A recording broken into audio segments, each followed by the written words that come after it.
When you are doing a launch, sending your emails is absolutely crucial to a successful launch. And in reviewing and looking at hundreds of different emails, I have noticed that there are certain emails that people are not sending.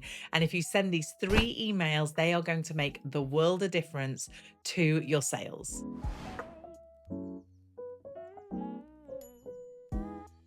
If we've not met before, my name is Teresa Heath-Wareing, and I help course creators, membership owners, and coaches grow their online business. And I do this through my signature program, Grow, Launch, Sell, where I take you through all the steps that you need to grow your audience, to effectively launch different products, and to sell those products to your audience. One of the most important things you can do when doing your launch is sending emails. Your email list is your warmest list and is specifically your launch list. So, in previous videos, I've talked about your email list and your launch list. So, the launch list are the people who signed up to go through your particular experience, whether it's a masterclass, whether it's a boot camp, whatever it might be. Your launch list is one of the warmest things. So, not maximizing that list by sending them good quality and often more than you think emails, it's a massive, massive mistake that you can make. Which is why in today's episode, I am going to talk you through 3 emails that help so much when it comes to selling. Because often a lot of the emails that people send are just basically going, buy my thing, another email, buy my thing, another email, buy my thing. And those are very repetitive and very boring and not hitting certain aspects.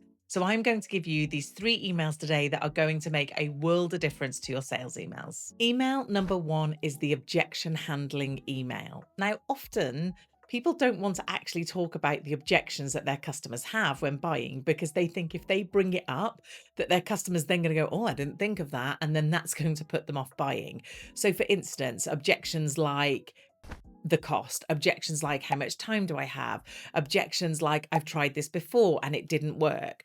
The truth is, your customers are already thinking these things.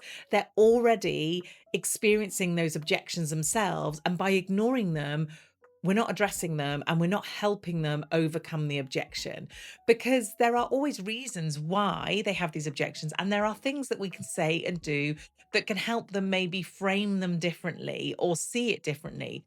It's not about convincing them or coercing them into buy and saying your objections aren't true. It's about taking their objection and just giving them a different viewpoint and a different way to look at it. So, one of the emails that we send in our sales emails period is an objection handling email. So, we look at the most common objections that we get of why people might not join our program, Grow, Launch, Sell, and we will actually address them in an email. So the first step is to actually work out why aren't people buying? And one of the best ways to do this is obviously the conversations that you have with people during your sales period. So in previous launches, in previous conversations, why didn't people buy? Now, if you don't have that past data, you can pretty much always go no money or can't afford it and not enough time. They are often 2 of the most popular objections. So one of the ways in which you can reframe these is you could write an email that talks about, I don't have time for this, and then tell them all the time saving ways that you have brought into whatever it is that you're doing that will help them. Tell them that actually they would end up wasting more time trying to figure this out on their own than they're going to waste actually working with you and you giving them the shortcut. The money, you might want to talk about how this is an investment. You might want to talk about the experience that you've had with other clients where they've come on, they've paid the money and potentially made more money afterwards. So, for instance, when I'm in a launch, if I'm doing a masterclass, which I know is a bit different, but I would also share this in an email, I would often share how much someone paid to work with me, i.e., what it would cost to work with me one to one, what it would cost to work with me in an accelerator, what it would cost to work with me if I consult for you. And then I give them examples of what those customers made back during that time, showing them that they more than made their investment back. And therefore, it was a worthwhile investment. So you could try something like that. One of the objections that we often get is I've tried a program before and it didn't work. That is a great objection for me to actually meet and to send an email about. So often I will talk about the fact of My program is very different to lots of others out there. I keep it purposely small. I keep the numbers low because I have a high touch with everyone in my program. If you come to my calls, I am going to talk to you during the call. I will know your name, I will know what your business is, and I will take all of that into consideration when I give you advice. This isn't just a cookie cutter thing. So that is something that I often share in emails when I'm sending sales emails. If their objection is, I've done all these courses, I paid all this money before and it didn't work, I can basically come back to that objection and go, well, this is not like anything else that you've ever paid for. Email number 2 that I make sure we send is an emotional led email. There's that saying that people don't often remember what you said, but they remember how you made them feel. Well, that's true when it comes to marketing, in terms of if we can connect with someone on an emotional point of view, then actually that is going to be way more powerful than just going, did you see how many modules are in this? Because it's not about the module or the course or the you get an hour coaching with me. If we can tap into what's the emotion that is going on here, then it really kind of resonates so much stronger than if just us saying there's 6 modules or whatever it is. So this can come from one of 2 ways. You can either come from the emotions of the excitement and the hope and the motivation and the kind of thing that they want. So basically the transformation that they're looking for. Or you could come from emotional point of view of the pain they're in currently. So, for instance, you could write an email that talks about how they feel right now.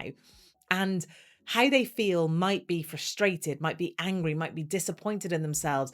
It might be that they are losing hope. It might be that they're thinking, this is never going to work for me. And if you can actually write in your email some of the things that people might say in that scenario, some of those emotional led sentences, then that is going to be so powerful. Because what we want someone to do in this scenario is we want them to read the email and go, that's me. That is how I feel.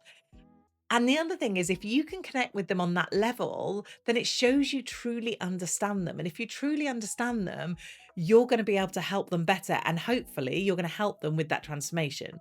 So that's one side you can come from the kind of pain side. The other side is from the transformation side.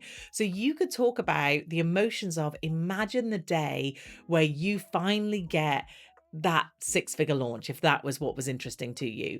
Or imagine the day where finally you can take off the 6 weeks of summer and not be worried about where money's coming from. Or imagine how it would feel to get into a Zoom room and have all these faces looking at you. So, what are the emotions attached to the transformation?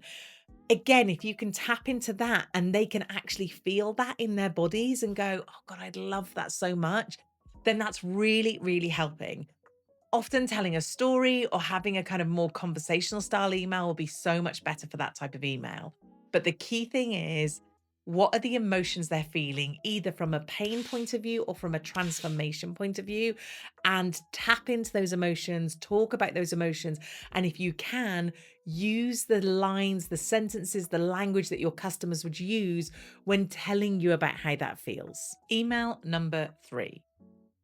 You need to tell them what the course does for them, not just what it gives them. Hopefully, you understand the difference between the features and the benefits.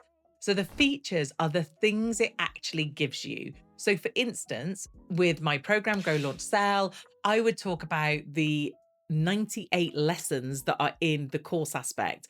I would talk about the fact that there is a coaching call every other week and it's for 2 hours and I speak to everybody. I would talk about all the templates that you have in there, the swipe files. Those are features. Those are what it's actually made up of. Like if you buy, those are kind of the tangible things that someone's going to get. Whereas the benefits are, what does that mean to you? Okay, great. There's a coaching call every other week for 2 hours. What does that mean to me? Well, the benefit of that coaching call is that you can ask me anything to do with your business. You can ask me any questions and I will give you advice. You are getting coached by me, which means you're making decisions quicker. You can have faith in the decisions you're making because you're asking an expert that knows about this. And it means hopefully you're going to have a more successful launch, which in turn, the benefit of that would mean you would make more money and you would get closer to your dream business. Ultimately, and I often say, like, give this analogy of like, if I told people that they had to walk around the streets with a sandwich board, do you know what I mean by a sandwich board? Like the board that goes over you with the writing on it. If I told people that would get them their goal, they would do it. Okay. They might be a little bit hesitant and think I'd lost my mind, but they would do it because at the end of the day, they don't necessarily want the features. They want what the features give them. They want the goal. They want the end result. So the features are great, and I'm sure by this point you've already done an email that gives them the features. But don't forget to give them that all important email of what that means to them and the benefits to them. So, what are the benefits that they're getting when they join your program, your course, your membership, whatever it is? Is it that they get an expert on tap so they don't have to worry about getting questions answered? Is it that they will grow their business? They will have an improved life? Is it that they will gain clarity and confidence? Is it that they will have a plan to follow so that they can stop worrying about, will this work? So, what are the benefits that your features are going to give them? And make sure that you create an email that specifically says, these are the benefits. I wouldn't perhaps use that language, but this is what you're going to be able to do when you come and join me in whatever program it is. I want to give you a very quick additional tip. You need to obviously make sure you are adding your calls to action on every single email. And it needs to be one link or going to one place. You can have multiple links on your email, but it all needs to be going to one place. So don't necessarily go and read why I'm an expert on my about page, or I did a podcast interview, or I did a blog about this. Every call to action during that sales period, whether it be on your sales emails, on your social media, on anything where you speak or anything where you're showing up during that sales phase, needs to be sending them to the sales page. So let me remind you of those 3 emails that I want to make sure that you put in your next sales emails. Email number 1 is objection handling email. Email number 2 is an emotional led email. And email number 3 is, what does this really give them? The features versus benefits email. If this has been helpful to you, I would really appreciate it if you would give me a like, or even better, give me a comment. That would be so, so awesome. I will be back next week with another episode. Until then, have an amazing week.